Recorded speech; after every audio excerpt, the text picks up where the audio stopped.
Dans cette vidéo, je vais vous expliquer le déroulé de mon C1 Prüfung, de mon examen de C1 en Allemagne. Je l'ai fait à Berlin et je vais vous expliquer dans les détails les difficultés que j'ai eu à rencontrer et ce que j'ai utilisé comme stratégie pour pouvoir réussir effectivement. Donc, retrouvez-moi après le jingle pour qu'on puisse en discuter.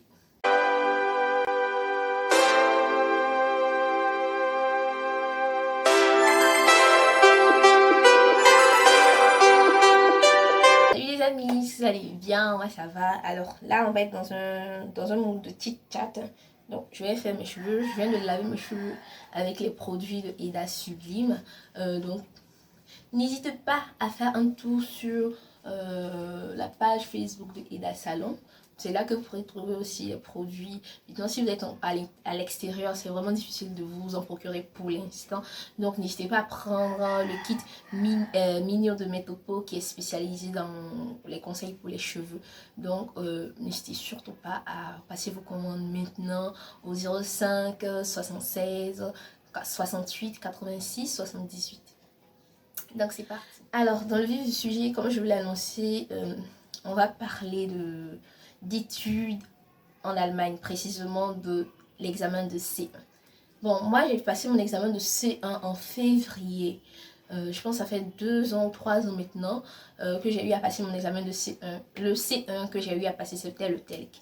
Donc, le TELC, comment est-ce qu'il se passe? C'est en 4 parties aussi, comme le test DAF et l'examen de Goethe, le DSA également. Donc, maintenant, la difficulté dans le TELC, c'est la grammaire. Donc, il faut avoir une bonne grammaire. Bon, il faut vraiment être vraiment très curieux pour pouvoir enrichir sa grammaire. Donc, ça veut dire que vous devez faire beaucoup d'exercices.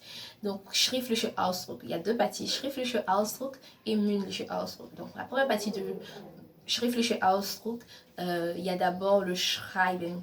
Donc, c'est le Schreiben qu'on appelle Schriftliche Ausdruck. Donc, il y a d'abord le Schreiben. Donc, vous écrivez un texte. Il y a le Hören et il y a le Lesen.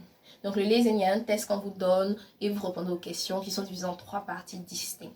Donc si vous voulez que je vous ai déjà fait une vidéo pour pouvoir vous aider à pouvoir faire le choix précis d'examen que vous aurez à faire. Donc entre le TELC et le test TAF.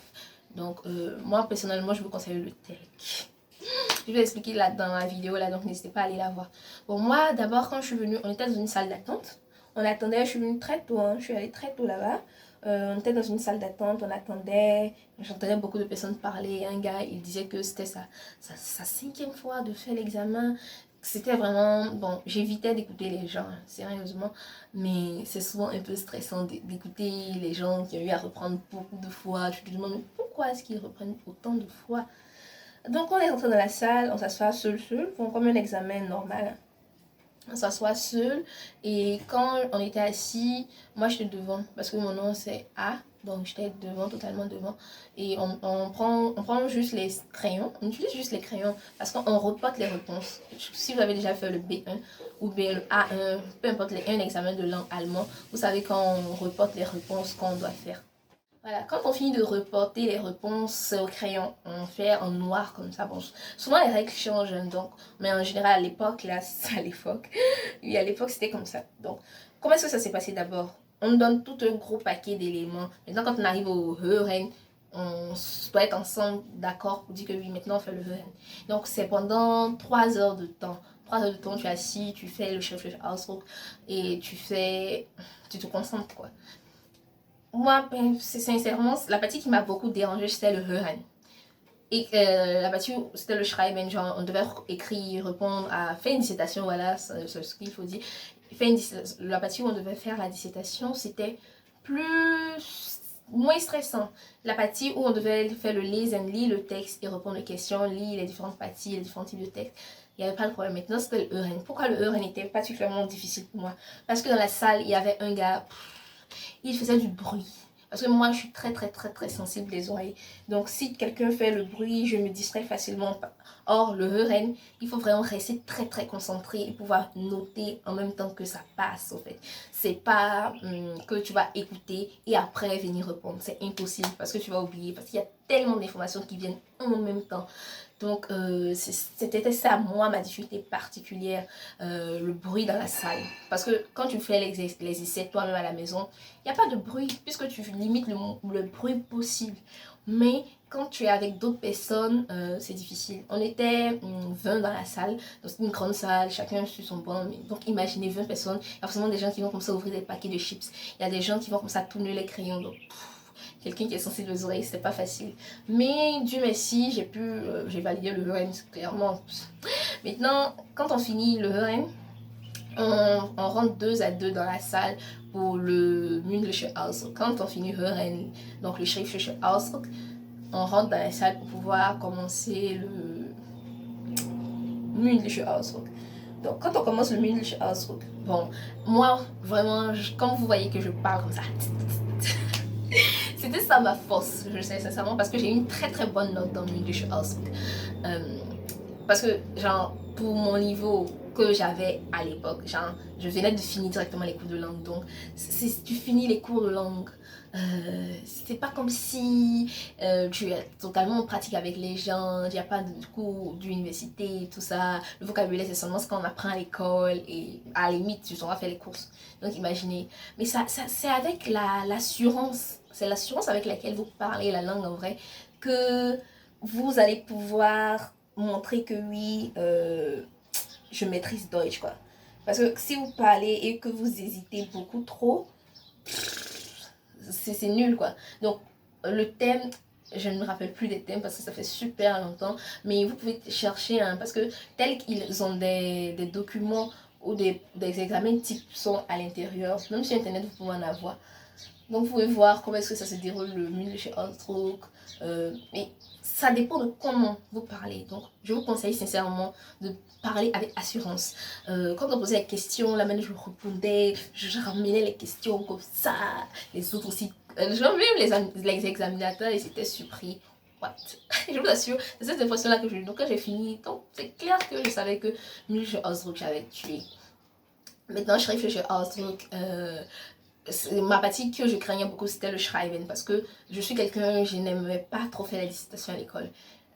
Donc, c'était pas avoir les bons arguments de poigne, c'est pas évident. Parce que c'est ce qu'ils regardent. Et puis aussi, en C1, on s'attend à ce que vous ayez un niveau à l'écrit très très élevé. Parce que, je sais pas si vous êtes en B2, on apprend certaines expressions spéciales, au fait, que vous devez faire, que vous devez utiliser.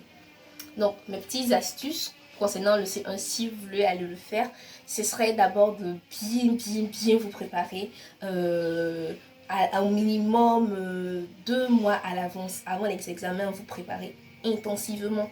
Ne vous dites pas que oui, bon, je connais déjà, que oui, c'est comme ça sera simple, ou que bon, j'ai déjà eu à faire le B1, donc ça sert à quoi de s'entraîner encore? Non. Entraînez-vous vraiment. Maintenant, si vous avez eu une bonne base, si vous avez besoin de conseils, prenez mes topos, qu'on l'aide des séances de coaching, parce que j'ai eu à discuter, bon, j'ai eu une séance de coaching avec l'une d'entre vous, elle avait un très bon niveau, hein. Mais les petites astuces que j'ai eu encore à lui donner pour la pister, imaginez, elle m'a écrit sur Instagram pour me dire qu'elle a validé son examen. Moi, c'est une fierté pour moi, hein, je vous assure. C'est une fierté pour moi de savoir que j'ai pu contribuer à aider une personne à avoir son examen.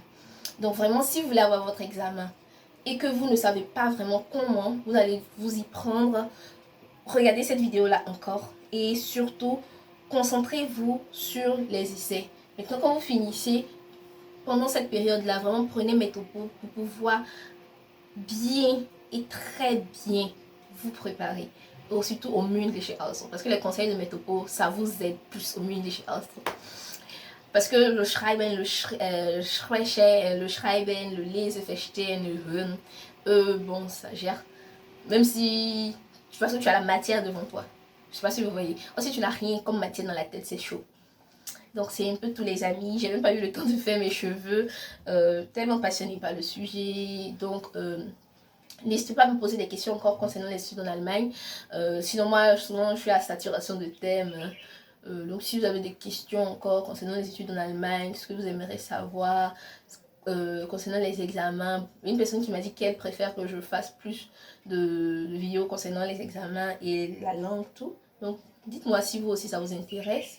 Donc on se donne rendez-vous pour une prochaine vidéo. Allez, ciao.